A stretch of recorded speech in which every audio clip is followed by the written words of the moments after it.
여러분 혹시 이런 적 있으신가요?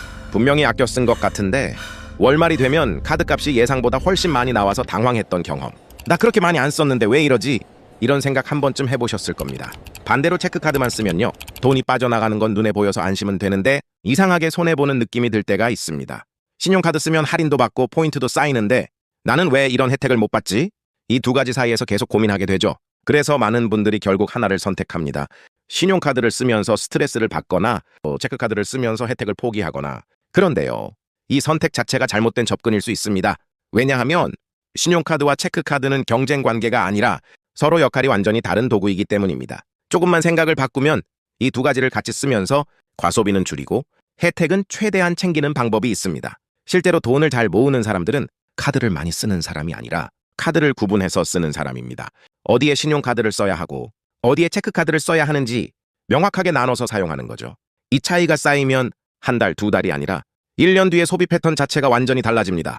오늘 영상에서는 이 헷갈리는 문제를 아주 단순하게 정리해 드릴게요. 신용카드는 언제 쓰는 게 맞는지, 체크카드는 언제 써야 돈이 덜 새는지, 그리고 현실적으로 가장 효율적인 카드 조합 방법까지 쉽게 이해하실 수 있게 설명드리겠습니다. 끝까지 보시면 지금 쓰고 있는 카드 방식이 왜 비효율적인지, 그리고 어떻게 바꾸면 바로 체감이 되는지 명확하게 알게 되실 겁니다. 많은 분들이 카드 사용에서 실패하는 이유, 사실 굉장히 비슷합니다. 한번 현실적인 상황을 떠올려 볼게요. 직장인 A씨는 이렇게 생각합니다. 신용카드 혜택이 좋다니까 하나 제대로 써보자. 그래서 할인율이 높은 카드, 포인트 많이 주는 카드, 이것저것 비교해서 결국 23장을 발급받습니다. 처음 한두 달은 꽤 만족스럽습니다. 할인도 받는 것 같고 포인트도 쌓이는 것 같고요. 그런데 문제가 슬슬 시작됩니다. 이번 달 실적 얼마 채워야 하지? 이건 이 카드로 긁어야 하나? 이거 실적 제외였네? 이렇게 되면서 카드를 쓰는 게 아니라 카드에 끌려다니는 상황이 됩니다. 결국 어떻게 될까요? 실적을 채우려고 필요 없는 소비를 하거나 어느 카드에 얼마 썼는지 헷갈려서 혜택을 제대로 못 챙기게 됩니다. 그리고 월말이 되면 생각보다 훨씬 큰 카드값을 마주하게 되죠. 이때 드는 감정은 딱 하나입니다. 나 분명 절약하려고 카드 쓴 건데 반대로 체크카드만 고집하는 경우도 있습니다. B씨는 이렇게 생각합니다. 신용카드는 위험해. 무조건 체크카드만 써야지. 그래서 모든 소비를 체크카드로 해결합니다. 처음에는 확실히 좋습니다. 통장에 있는 돈만 쓰니까 과소비가 줄어든 느낌이죠. 그런데 시간이 지나면 이런 생각이 듭니다. 나 매달 이 정도 쓰는데 아무 혜택도 없네? 남들은 카드로 할인받는다는데 나는 왜 못 받지? 결국 어느 순간 참았던 소비 욕구가 한 번에 터지거나 갑자기 신용카드를 무계획적으로 만들게 됩니다. 이 두 가지 사례의 공통점이 뭘까요? 바로 카드의 기능이 아니라 카드의 감정으로 선택했다는 겁니다. 신용카드는 무조건 좋다. 체크카드는 무조건 안전하다. 이렇게 단순하게 판단해버리면 결국 둘 다 제대로 활용하지 못하게 됩니다. 그리고 가장 큰 문제는 이겁니다. 내 소비 구조를 고려하지 않았다는 점입니다. 카드는 도구일 뿐인데 내 소비 패턴은 그대로 두고 카드만 바꾸려고 하니까 계속 꼬이는 겁니다. 정리해보면 많은 사람들이 이렇게 실패합니다. 신용카드는 혜택만 보고 무작정 늘린다. 체크카드는 안전하다는 이유로 무조건 고집한다. 그리고 결국 둘 다 제대로 못 쓰게 된다. 그래서 필요한 건 카드를 줄이는 게 아니라 카드의 역할을 나누는 겁니다. 이 개념이 없으면 아무리 좋은 카드를 써도 돈은 계속 새게 됩니다. 이제 가장 중요한 개념 하나를 말씀드리겠습니다. 카드 사용을 완전히 바꾸는 기준. 바로 지출을 두 가지로 나누는 것입니다. 어렵지 않습니다. 여러분의 모든 소비는 크게 보면 딱 두 가지로 나눌 수 있습니다. 하나는 매달 반복되는 고정적인 지출, 다른 하나는 상황에 따라 달라지는 변동 지출입니다.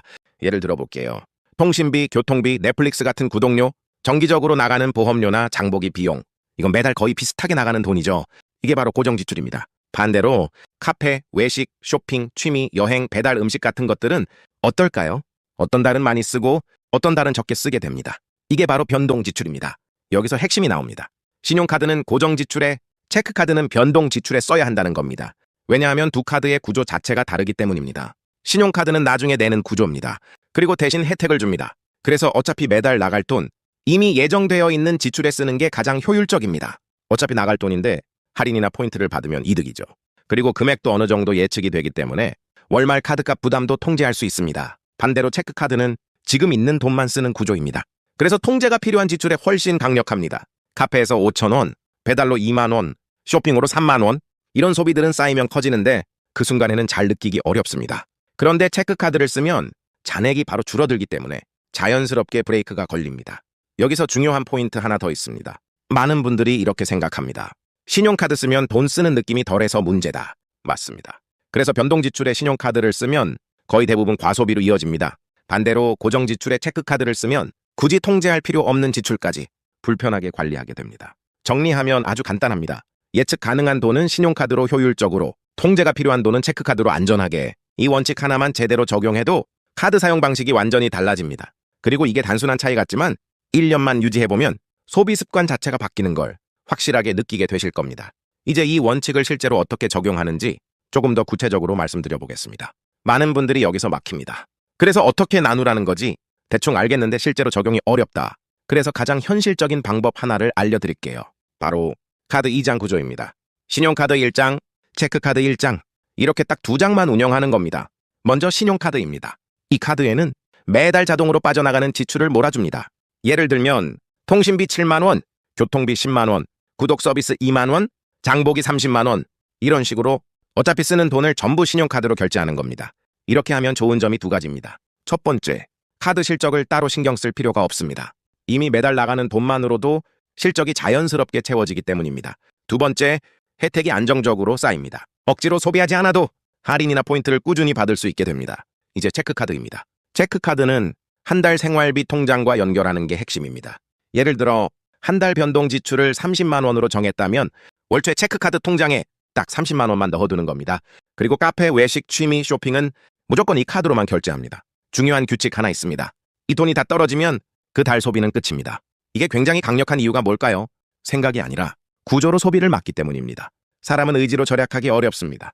하지만 구조를 만들어 놓으면 아무 생각 없이도 절약이 됩니다. 여기서 숫자로 한번 정리해 볼게요.